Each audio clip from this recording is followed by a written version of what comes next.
Que doivent développer les États du Sahel face à cette situation?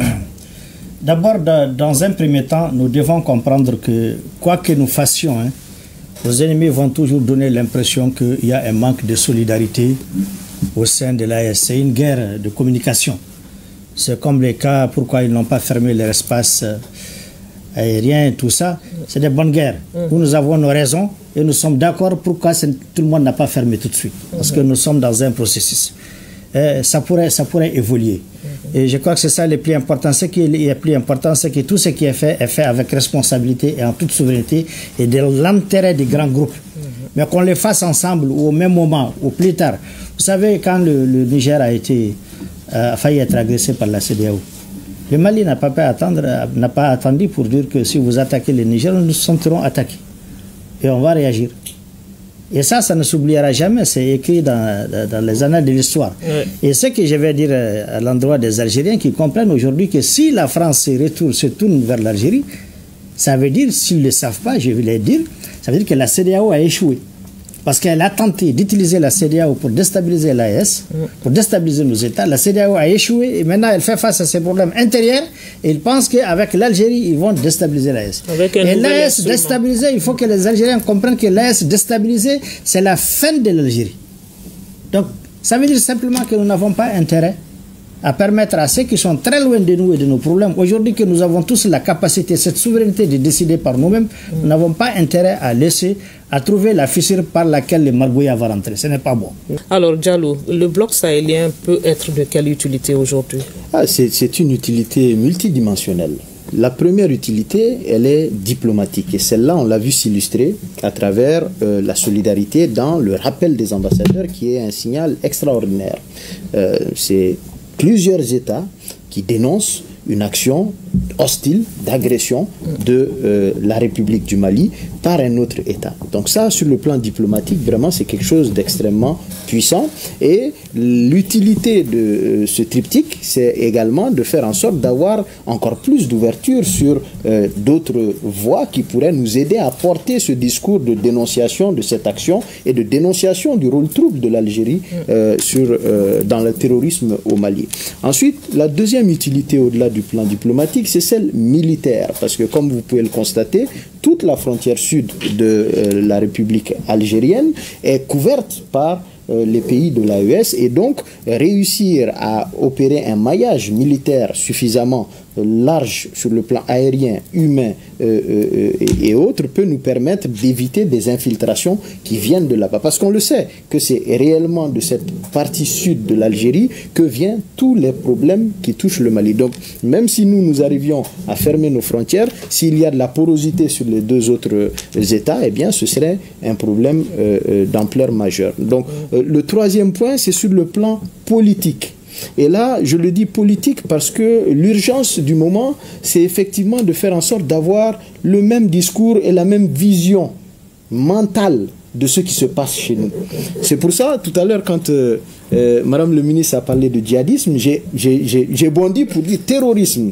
Et je pense que, pour moi, il faut clarifier tout cela. Parce qu'il y a des termes qui nous sont importés, extrémisme violent, djihadisme et tout ça. Non, il faut que ce soit clairement et nettement quelque chose de clair. C'est du terrorisme, un point trait. Il ne faut pas qu'on essaye de donner le sentiment qu'on peut aller prendre sur le terrain religieux certaines personnes. C'est compris ce débat clos, oui. Donc, ce que j'aimerais dire, c'est qu'aujourd'hui, il ne faut pas qu'on pense. Il ne faut pas qu'on pense que nos pays naviguent à vue. Il y a eu un cheminement logique qui a été, dès la prise du pouvoir, le travail au renforcement de nos capacités de défense. Ensuite, la prise de conscience que cette lutte, elle est transnationale, donc la constitution d'une alliance de l'AES. Et au-delà de cela, maintenant, aujourd'hui, c'est cette action diplomatique simultanée qui doit être en mesure de lutter efficacement contre le terrorisme dans le Sahel. Toute la bande est concernée. On le voit, on discute avec les Tchadiens, nous discutons avec les Soudanais. Donc tout ça, c'est la preuve que nous avons conscience qu'aujourd'hui, le véritable problème, c'est de créer une unité militaire et dans le même temps, de pointer du doigt là d'où vient le problème et lui demander de changer. Parce que, comme on l'a dit, Ce n'est pas les Algériens dans leur ensemble qui soutiennent la présence de ces figures terroristes. Tout le monde n'est pas du même avis, c'est compris. Alors, on va finir sur ce dernier axe. Les Maliens ont manifesté, montrant leur indignation face à cette situation. Ils se sont sentis offensés et demandent à l'Algérie de reconsidérer sa position. Vous le voyez sur ces images avec moi. Alors, Madame le ministre, c'est une mobilisation de sauvegarde de la patrie. Qu'est-ce que vous en pensez? Non, je crois qu'il s'est passé dans cette sous-région, et précisément au niveau de nos trois pays, un éveil des consciences. Ça, c'est des jeunes, des femmes et des hommes qui ont mal en dedans, parce qu'on a l'impression qu'on est confronté à une situation sécuritaire inédite et qui ne pouvait pas s'attendre à ce coup bas de la part de l'Algérie. Ça, c'est un fait. Mais moi, je crois qu'au-delà de ces mobilisations, mettre à profit le fait que le président de la transition a fait de cette année l'année de la culture. Moi, je plaide pour qu'on inscrive dans l'agenda la culture de la paix. La culture de la paix. Parce que, vous l'avez dit, Mohamed, tout le monde, on convient ici que l'Union africaine comme la CEDEAO n'ont pas joué leur rôle, puisque faire taire les armes était l'objectif que l'Union africaine s'était assigné. Elle n'y est pas arrivée. À notre propre niveau maintenant, on est considéré par la communauté internationale d'ailleurs qui est totalement déglinguée comme les enfants terribles de la sous-région. Mais relevons ce défi en prenant à bras le corps et le fait que cette année quand même, et comme je l'ai dit, c'est une année spéciale, quoi. Le centenaire de Frantz Fanon est étiqueté. C'est l'occasion pour les artistes et les intellectuels de redonner à cette relation entre l'Algérie et le Mali, disons, ça ne peut pas être, on ne va pas revenir en arrière, mais renouveler, nous investir à fond dans la réflexion sur les alternatives, y compris les alternatives économiques. Parce que ce que tu appelles les djihadistes, ils recrutent localement. La plupart, non, ça c'est un autre débat, on en débattra. Ça c'est un autre débat, on va pas ramener le débat à cela. Je dis, ces assaillants, ceux qui attaquent et qui tuent, ils recrutent localement. Et la question Ben Bella et Modibo ont été déstabilisés pour des questions économiques. Les enjeux économiques sont au centre de cette question d'alternative, ce que nous sommes, ce que nous allons être amenés à faire. Teguete, votre appréciation de la mobilisation des Maliens autour de la patrie aujourd'hui, la dynamique doit se poursuivre? Il le faut davantage, mais en même temps aussi contribuer à informer largement les populations pour qu'elles comprennent les véritables enjeux qui sont derrière ça. La mobilisation pour la mobilisation n'est pas seulement ce qu'il faut, mais il faudrait qu'en se mobilisant, on sache pourquoi nous nous mobilisons. Ce n'est pas seulement cet aspect d'agression de notre drone, mais derrière tout ça, quels sont les véritables enjeux qui existent.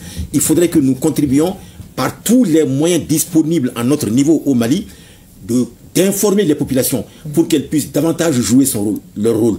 Et je pense que ces populations ne pourront jouer leur rôle que quand elles comprendront les véritables enjeux qui sont derrière tout cela. D'accord. Alors, qu'est-ce que vous en pensez? Bien. Mohamedou, merci. Il est bien de savoir que ce qui s'est passé exactement, pourquoi les populations, pour ceux qui le savent déjà, sont indignés et sont déçus du comportement algérien. Quand l'Algérie était en guerre, on ne cessera jamais de revenir là-dessus parce qu'il faut que le peuple sache ce qui s'est passé. Modibo Keïta aurait pu collaborer avec la France, qui était en guerre avec l'Algérie. Mais il a fait le choix assumé en toute responsabilité d'aider son voisin contre la France, qui était impuissante. En donnant 3 bases, dont j'ai cité les noms. Hanoka, Intadene et Gao. Et les armes qui devaient combattre, faire la guerre pour l'Algérie partaient à partir de Gao. Et Modibo a donné une autre solution qui n'a jamais été dite. C'est que Modibo a autorisé les Algériens à recruter tous les Maliens de père ou de mère algérienne pour faire la guerre. En tout cas, s'ils sont volontaires pour défendre l'Algérie. Le jour où, un 17 juillet 1962, l'indépendance de l'Algérie a été proclamée, le chef de poste de Kidal, du haut du fort de Kidal, tellement il était content pour l'Algérie qu'il a tiré sur son doigt avec une balle pour sauter son doigt. Alors, quel degré d'engagement? Est-ce qu'aujourd'hui, cette Algérie, ces Algériens vont oublier ça? Est-ce que ces Algériens aujourd'hui peuvent penser que nous sommes des poltrons au point de défendre quelqu'un et ne pas être capable de nous défendre nous-mêmes quand on est agressé? Moi, je crois que c'est tout ça qui indigne les Maliens. Il s'est passé des choses aujourd'hui avec l'Algérie qu'on ne peut pas s'imaginer. L'ennemi d'hier devient l'ami, et votre meilleur ami, votre voisin pour la vie, c'est avec lui que vous devenez soudainement impatient. Ça ne s'explique pas. Et il faut continuer à l'expliquer même aux Algériens pour qu'ils comprennent. D'accord. Monsieur Diallo, votre avis par rapport à la mobilisation des Maliens aujourd'hui pour la sauvegarde de la patrie, quelle appréciation vous en faites? Non, j'en fais une appréciation très positive. Je suis vraiment très fier quand je vois que, au-delà même des frontières nationales, parce que je crois qu'on l'a vu même jusqu'à New York, où les gens sont sortis pour manifester leur indignation. Parce qu'ils, et demain en France, et encore, la mobilisation se poursuit de jour en jour. C'est important parce qu'il ne peut pas y avoir eu un acte aussi grave que l'attaque, la neutralisation d'un de nos drones sur notre territoire national par un pays étranger et dire que personne ne s'en indigne et que personne ne va crier au scandale. Donc moi je salue et j'encourage vraiment tous ceux qui appellent à dénoncer cela. Le dénoncer ne veut pas dire être violent, ne veut pas dire casser quoi que ce soit, et on l'a vu, les gens font preuve d'une très grande responsabilité lorsqu'ils sortent. Les images sont magnifiques avec ces drapeaux du Mali qui sont portés les rues marchands. Et donc moi vraiment je pense qu'il y a un devoir des autorités cette fois de faire en sorte de travailler à renforcer encore davantage la communication autour des enjeux que nous connaissons. L'enjeu de la défense de nos frontières, l'enjeu de la sécurisation du territoire, l'enjeu de la stabilisation du cadre général économique. C'est-à-dire qu'il faut vraiment communiquer avec le Malien. Et d'ailleurs, c'est le lieu de vous féliciter ici, à l'ORTM, pour ce travail que vous faites de communication. Merci. On va donner le dernier mot tout à l'heure. On va faire un dernier tour de table et je vais commencer par Madame le ministre. Quel est cet appel au peuple du Mali aujourd'hui, au peuple de l'AES pour le soutien? Il y a des bouleversements en cours, il y a des restructurations en cours et les grands ensembles sont en train d'être repensés et c'est inédit, quoi. On assiste aujourd'hui à des bouleversements, c'est totalement inédit. Dans ce contexte-là, l'Afrique doit vraiment se prendre en charge et inscrire ce qui nous arrive aujourd'hui dans ce contexte global, en disant que toute fissure dans le mur et disons Afrique peut être exploitée par tous ceux qui sont aujourd'hui dans une logique de convoitise des richesses de la planète. C'est ça le fin fond du débat. S'ils peuvent nous dresser les uns contre les autres et croire aussi, savoir que notre vulnérabilité tient au fait que nous-mêmes nous ne sommes pas toujours conscients de ces dangers, et l'un de ces dangers c'est l'extrême droitisation des opinions là-bas. Nous n'irons nulle part, nous ne pourrons pas aller là-bas. Ceux qui sont là-bas sont chassés, mais entre nous, comment nous allons nous organiser et prendre très au sérieux la question des migrations, le traitement indigne infligé à nos diasporas et aux migrants. Et moi, je crois que ça, c'est cette variable-là. Il faut vraiment traiter ça autrement. On ne peut pas dire on va aider l'Occident qui paye les uns et les autres pour garder ses frontières. Parce que c'est l'externalisation des frontières de l'Occident qui nous vaut aujourd'hui ça. Parce que l'Algérie, tous ceux qui gardent et qui tapent sur les migrants vont gagner quelque part en termes de financement. D'accord. Monsieur Diallo, quel est ce message au peuple du Mali, au peuple de l'AES? C'est vraiment que chacun prenne conscience que c'est véritablement la première fois dans l'histoire de nos pays, ça c'est la perception que je m'en fais, que nos États sont réellement libres de faire comme ils le veulent. Ça ne s'est réellement jamais produit. Parce que à l'époque des indépendances, je crois que nous étions dans une phase de guerre froide qui faisait que, bon, par délégation, on permettait à d'autres de s'occuper de nous. Mais aujourd'hui, nous sommes réellement dans une recomposition mondiale qui démontre à suffisance que si cette fois-ci, nous ne nous reprenons pas en main pour au moins asseoir les bases essentielles de notre indépendance, de notre souveraineté et de notre développement, eh bien, nous allons encore subir 50, 60, 70 années de souffrance. Donc, au peuple de l'AES, je leur dis bravo déjà pour cette unité qui existe entre nous et j'appelle au renforcement des liens entre nos peuples, culturels, économiques, politiques, pour faire en sorte que véritablement s'instaure une culture du collectif. Parce que vous savez, le monde nous a habitués à une forme d'individualisme qui m'amènera à être un peu altermondialiste. On est à la fin. Ah ben voilà. On est à la Même fin. si je ne suis pas altermondialiste, mais je dois reconnaître que cet ultra-individualisme qui s'est développé dans notre pays et qui a conduit à toutes les dérives de corruption, de détournement de fonds, de toute cette mauvaise gouvernance ne sont plus bonnes. Donc vraiment, j'encourage également nos forces armées et de sécurité à poursuivre leur mission de sécurisation. J'encourage les plus hautes autorités de notre pays à œuvrer à la consolidation de l'AES et à cette fermeté qui doit nous permettre non pas d'aller à la guerre, mais de demander à ce qu'on respecte nos frontières et que plus personne ne rentre impunément. D'accord, merci. Mohamed Ousmane. La révolution malienne, elle est populaire. C'est le peuple qui a demandé que ça change. L'Algérie doit respecter ça. En respectant ça, elle respectera aussi son peuple, quoi. Et féliciter nos plus hautes autorités qui, jusqu'ici, malgré l'abat de notre drone, c'est l'Algérie qui a été la première à interdire son espace aérien. Le Mali n'a agi que dans le cadre de la réciprocité. Et ça, c'est vraiment très sage. C'est vraiment très sage. Ça veut dire tout simplement que jusqu'à maintenant, en tout cas, c'est le Mali qui cherche vraiment à ce que les choses se passent bien. Et que l'Algérie doit comprendre qu'il y a Tinza Mali, il y a Tinza Alger. Et que Tinza Mali, elle est malienne. Je ne vois pas de problème de l'Algérie là-dedans. Il faut vraiment qu'ils respectent ça. Et puis, que nos populations comprennent que cette guerre, il ne faut pas que les jeunes rentrent là-dedans. Les mercenariats, les gens qu'on recrute par-ci, par-là, pour les terroristes, pour ceci, contre ton pays, tu es le seul perdant. Ton village est le seul perdant, ta communauté est la seule perdante. C'est une affaire d'intérêt des États qui n'ont que des intérêts d'ailleurs. Donc il faut que les gens comprennent qu'il n'y a aucun agenda idéologique, ni pour une famille, ni pour une communauté là-dedans. C'est les États qui défendent et qui se battent pour leurs intérêts à eux.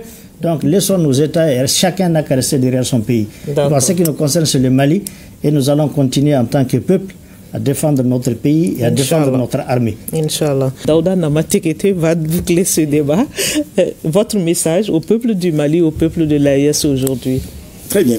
Moi, je dirais que de cet événement ou de ces événements, nous travaillons à en sortir grandi. Grandir parce qu'il y a un proverbe africain qui dit grandir, c'est aller vers un futur qui ne renie pas son passé, mais en fait un rêve pour aller vers un avenir meilleur, sans pour autant être esclave de ce passé-là. Voilà donc, c'est sur ce message que se referme ce débat.